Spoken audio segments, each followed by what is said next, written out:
Selanjutnya, Pak Ustadz, saya pernah dengar katanya orang yang suka berdusta atau berbohong itu mendapat sebuah predikat. Predikatnya itu harusnya sesuatu yang positif ya, tapi ini predikatnya adalah orang munafik. Itu bener nggak Pak Ustadz? Munafik, iya. Karena ciri orang munafik itu ada 3. Satu, kalau ngomong dusta. Ya. Kalau dia janji, khianat. Khianat. Mungkin janji. Kalau dia, mohon maaf, kalau dia dikasih amanah, dia Ingkar. dia ingkar janji, udah ingkar janji, ngomongnya nggak bener, dusta, dan dia mengkhianati amanah. Makanya dalam bahasa Arab, terowongan, itu bahasa Arabnya nafak. Kenapa disebut nafak?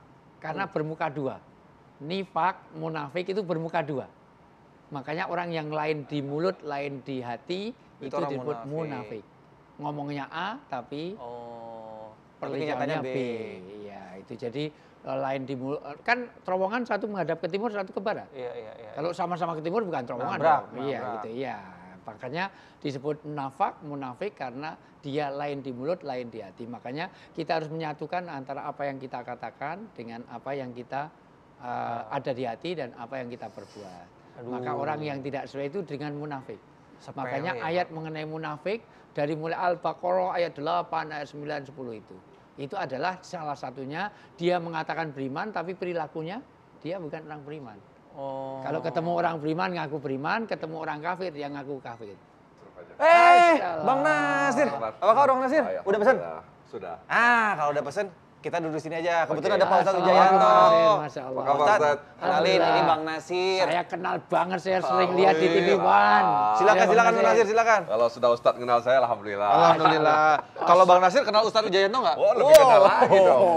Silakan. Aduh, apalagi bulan Ramadan. Nah, tiap hari di TV. Kalau orang itu pengen tahu nilai Ramadan, maka semua orang pengen seluruh bulan itu adalah Ramadan.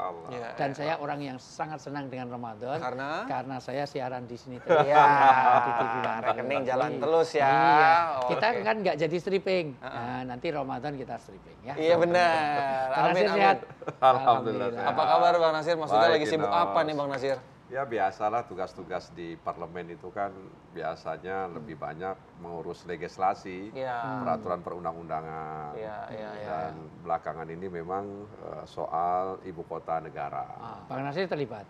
Saya tidak terlibat. Tidak terlibat. Tapi paling tidak kita pantau dari luar juga. Iya. Saya titipkan, pokoknya suara saya titipkan sama. Nanti gimana suaranya? Tapi yang lain nggak usah.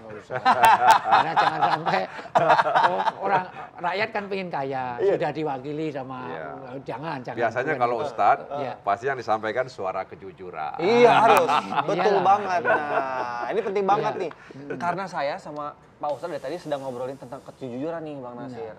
Nih kalau buat Bang Nasir sendiri, gimana pandangan Bang Nasir soal ketidakjujuran seperti yang saat itu kayak lagi merajalela dan sesuatu yang udah hal biasa gitu ya, namanya bohong, kecil, sedikit tapi sering gitu. Menurut Bang Nasir gimana?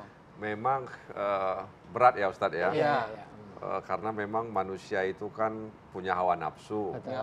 Sehingga untuk berkata benar, berkata jujur, biasanya orang sekarang sudah mulai tidak berani. Bahkan kadang-kadang kalau jujur katanya kejebur. Gitu. Kalau jujur kejebur, artinya ya bunuh diri kira-kira begitu. Nah memang kalau dalam pandangan saya nih, sebenarnya yang namanya jujur itu kan membawa kebaikan ya Ustaz. Nah kalau yang sebaliknya membawa kerusakan. Jadi kalau kemudian padahal dilanjut itu Bang Nasir.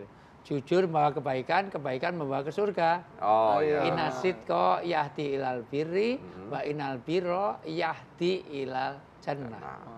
Jadi kalau misalnya kita jujur, sidik, itu berarti sedang membangun taman di surga, di dunia begitu ya. Kan kalau orang duduk di taman kan itu ceria, enak, ya kan. Bayangkan kalau kita duduk misalnya di tempat yang sangat panas, itu akan membuat kita gerah. Iya, makanya orang nggak jujur paling nggak tenang. Iya. Tapi itu menarik juga nih ya, ini ada pertanyaan juga. Konon, mohon maaf nih, katanya kalau orang yang dari parlemen, apalah gitu segala macam, konotasinya itu dekat dengan segala sesuatu yang berhubungan berbohong, nyun sewu. Misalnya rakyat beranggapannya, ngomong dia nggak percaya nih gitu. Itu tanggapannya gimana? Bener atau enggak itu Bang? Dalam dunia politik Ustadz, orang-orang awam itu selalu mengidentikan bahwa politisi itu seperti tukang bohong. Makanya kadang kalau politisi ngomong dibilang sedang jual kecap manis. Ya. Dan sering misalnya janji-janjinya saat kampanye dan lain sebagainya tidak bisa dipenuhi. Sehingga kemudian masyarakat menjas, wah dia itu nggak jujur, dia nggak bohong, dia bohong kira-kira begitu. Walaupun kadang masyarakat tidak mengetahui dan tidak mau tahu kenapa dia tidak mampu melaksanakan janji-janjinya. Nah oleh karena itu memang saat ini kita diharapkan untuk tidak mengubar janji kepada masyarakat. Paling tidak kita mengatakan kalau kemudian kita dipercaya kita akan berusaha untuk melakukan ini, itu dan sebagainya. Karena memang sekali lagi yang namanya politik itu selalu identik dengan dusta, dengan hal-hal yang buruk, Ustadz, sehingga membuat orang moh dengan politik, ya kan? Dan tentu saja pelebelan ini ya bisa kita maklumi, makanya pelan-pelan kita berusaha untuk menampilkan politik yang jujur ya kepada masyarakat. Nah, karena memang kalau misalnya politik itu dipenuhi dengan kedustaan, maka yang terjadi adalah keburukan.